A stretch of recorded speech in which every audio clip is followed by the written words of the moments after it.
installation part, the prerequisite is you should have Node.js and VS Code. To install the Node.js, I believe you guys have already, but you can simply search Node.js. Nodejs.org is the official website. You should download this. You can download this part. Okay. If you already have, don't do anything. Fine. Okay. Second part is VS Code. So VS Code is our editor or IDE where we create our project, we compile our project, we run the whole test automation suite or test cases, or we write our JavaScript code. So that is VS Code. It's called Visual Studio Code, which we are using. You can click here and download and install. So this is two prerequisite. Now, let's see the step. First step, create a project folder. Create project folder. And I suggest, you should create in my document. If you're using Windows, it's good to create inside your my document, but you can create anywhere in your system, right? There is no hard and fast rule that you should create inside my document, but create a project folder and name it. Let's say the name will be automation practice, something like this. As of now, you can create the folder name, something like this. Second step, open that project folder in VS Code. Okay, so what you have to do is you have to go to your VS Code and say file, open folder, and open that folder. Open that particular folder which you have recently created, right? So for example, I have created this automation project folder. Okay, that's it. So you will be having these things, automation. So automation practice, outline and timeline. You will be able to see something like this.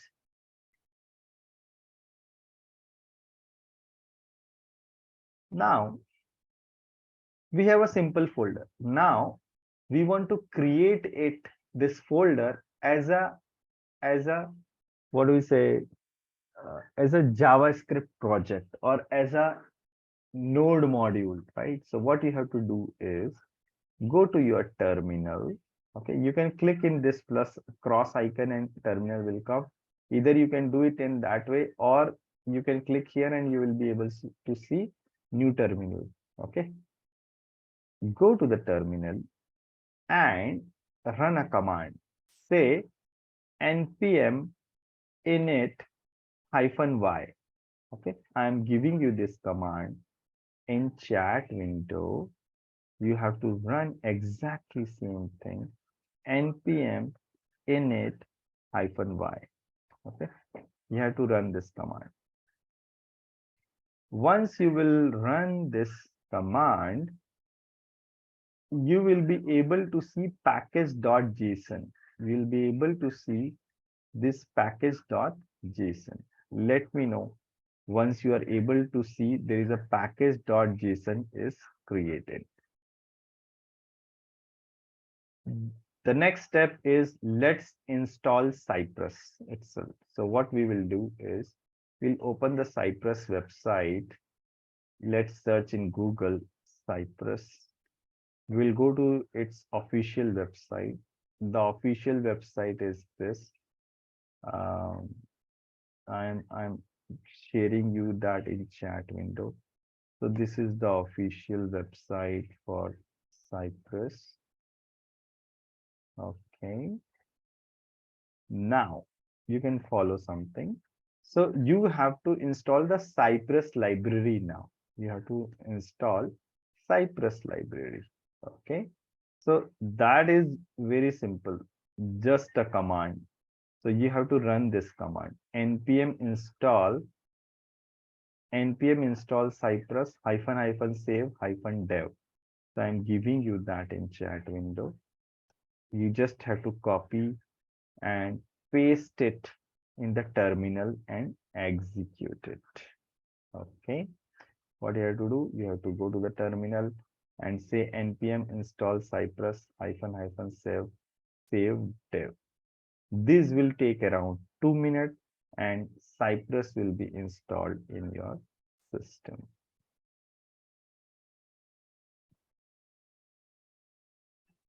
So the step is uh, npm init hyphen y, you run it. So it will create package.json. Once you will run npm install cypress hyphen hyphen save dev, so this will create Cypress folder. Sorry, this will show you this thing, Cypress version here. Okay. Now we will run npx Cypress open. Okay. npx Cypress open. npx Cypress open. We are running this in the terminal itself. Now let's see what is going to happen. So once I run this, this is opening me one runner window. So that will open. It will take just 10 to 15 seconds and it will ask me welcome. It will say welcome to Cypress. Okay. Select this E2E testing. Select this E2E testing. Just click here. Then it will ask you where you want to run your test cases, right? So select Chrome as of now if you have Chrome in your system. So it will automatically, it is all automatically fetching what are the things present in your system. Okay. So as of now, let's select Chrome and click on start E2E testing in Chrome. If it will ask you something else, then at the left hand side, so it will ask you empty spec, something like that, or the default spec. So select the default one, not the empty one. Okay. If it will ask you, are you guys able to see till this point? So once we are able to see this, see here, there are things here, spec, run, setting, on which version you're working, what is the version of your browser. There are a lot of things it will show you. Let's create a test case. So the test case is, we'll open this website, we'll click on the login, we will provide some user ID and password. Okay, and we will click on the login and it will show this message. Okay, so this is like a manual test case. We'll convert it to automation. Okay, so what you have to do is go back to this, go back to this and create a test case. So inside Cypress, you will be able to see E2E folder. Okay, E2E folder. You can create a new folder here. Just give the name as 3-practice example, something like that. Any folder name you can give. I have given third number folder practice example. There are two folders which is provided by Cypress itself, some examples, right? So we are not touching it. We'll create our own test case. We'll create our own folder here. Now here you can click on the plus icon. Once you will select this folder, click on the plus icon. Okay. And create a test case 01-login.cy.js. So your extension should be cy.js. You can give any name. Let's say login page test.cy.js or anything you can give. Okay. Fine. So once you do that, we'll write the code, right? And follow this code. I'm giving you the whole code and I'll explain you all the lines. I'll explain you all the lines. I'm giving this code in the chat window itself. And this is just a demo for today. Basically, we will do everything from scratch. once a proper course will start for the Cypress part, or once the time will come to write the test cases, right? But I just want to show you that how simple it is, and we'll understand about each and every line. We'll write it from scratch, okay? But I just want to show you that how Cypress code looks like. So the basic, what we wanted to open a website. The website name is test.techlift.in. We wanted to click on the login. So you have to identify this element, right? You have to identify what it is, then provide some user ID, provide some password, right? Provide some password and then click on the login. Because the password is invalid, it will tell you that it is an invalid login, try again, something like that. Okay. So we want to write the code. So what you have to do is you just create one file with the extension .cy.js. The first line will be reference type is equals to Cypress. Okay. 3 slashes and then you are saying reference type is Cypress. When you provide it like that, you are putting a reference. Reference means here is um, your file or the code will understand that you are going to use some libraries from the Cypress. It's like this. Okay. So now it module. So what happens is Cypress by default uses Mocha as its test framework, right? So in Selenium must have heard about TestNG or JUnit, right? In Cypress it uses Mocha. We will be learning Mocha in detail later on, but as of now let's understand that inside that you have to provide two things. So the structure is this. Let me write it here. It bracket. That's it. In the bracket, the first argument is test case name. Okay. Test case name, comma, and then the whole test case will be a kind of function, a functional block. Okay. So this will be the functional block and then brackets. Now here all the code will come. The test script will come. Okay. So in manual testing also you create a test case and give a test case name, right? Or test case ID or a small description, right? You give it. In the same way, you do it like this. Okay. Fine. This is a basic block how we write the test cases, right? Now I'm telling you line by line what we are doing. Here, what we are doing, cy.visit. So visit is a function which will open a particular website. So whatever you will give inside the visit, that particular website will get open. Okay. Once it is open, we want to click on this login link, right? So you can inspect it, say inspect, and you have to identify this login link, right? So what we have written here is a bit of a complex thing, but I could have written in simplest way also. But the thing, let's understand, this is a kind of CSS selector or query selector. This is like a class name where another class is there, nav item. There is another class nav link, and we want to click it, right?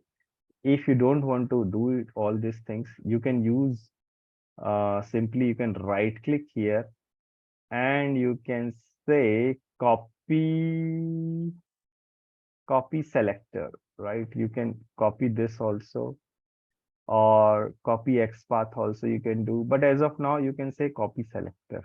Okay. So when you do copy selector, it will give you this. See here, it is giving me this. So you can copy the whole this code and you can paste it. You can paste it in the code cy.get. Get means get that element. Once you get that element, I want to click on it. So click is a action function. You want to perform this action on this element. It's like this. Okay.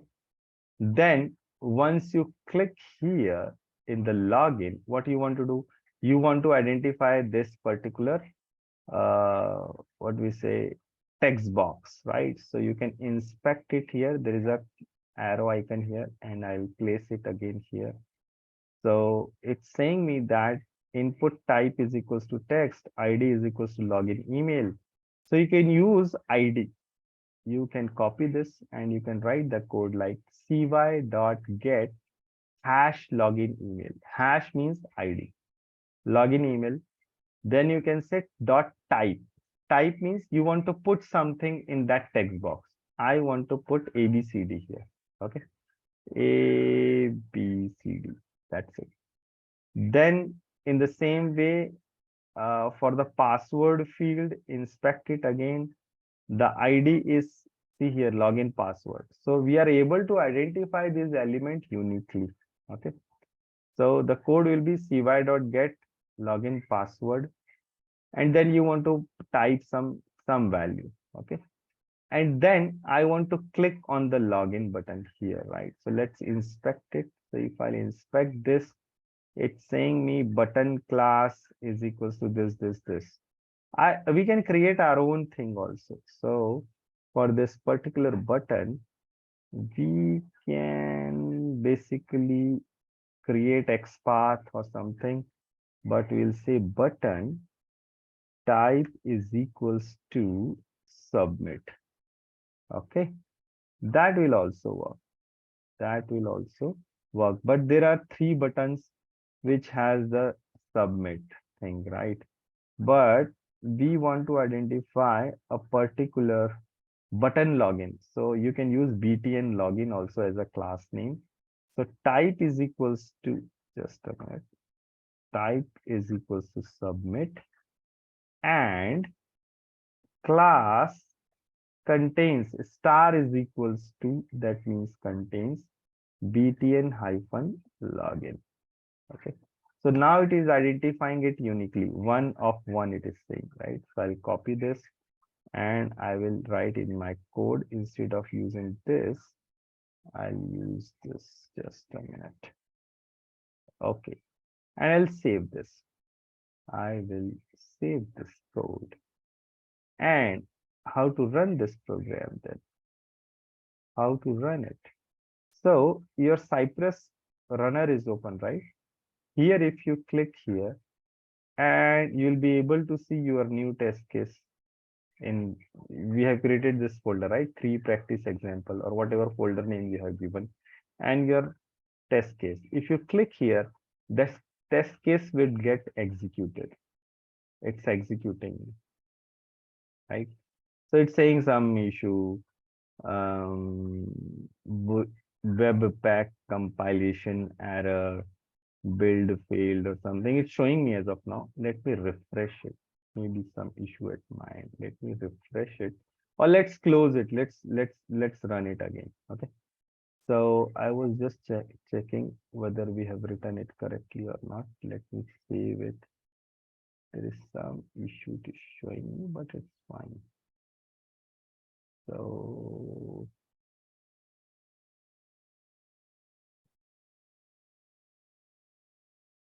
let me close this Cypress runner and all. Wait for some time. And okay, there is some error. It's saying maybe I made some mistake. Here it will be double quote. If there is a single quote inside the double quote, so single quote inside a single quote, so that will create a problem.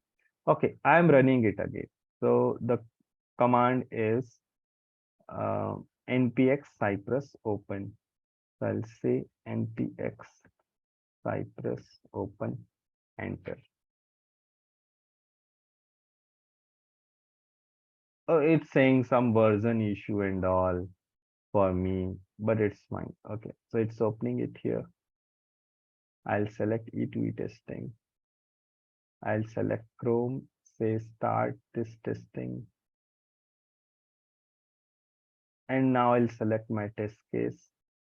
So my test case is here. I'll click it here and it is executing the test case now. So at the left hand side, you're able to see the logs, what is going to happen step by step. And at the right hand side, you are able to see what has happened. It's very fast, right? So it's done. Execution is done. So this is a small thing about what is happening in Cypress. Step by step at the left hand side, you will be able to see what is happening.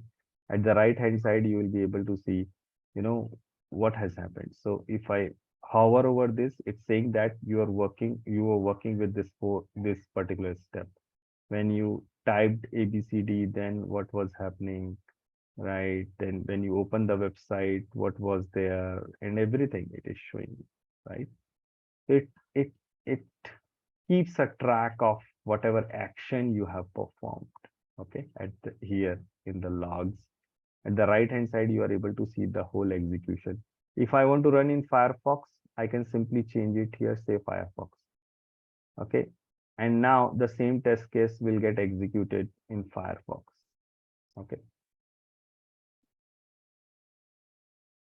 you don't have to write any code to run it in the Firefox. You just select it, the browser, and it has executed this time in Firefox. So this is a small demo about how Cypress works and how we created a small test case.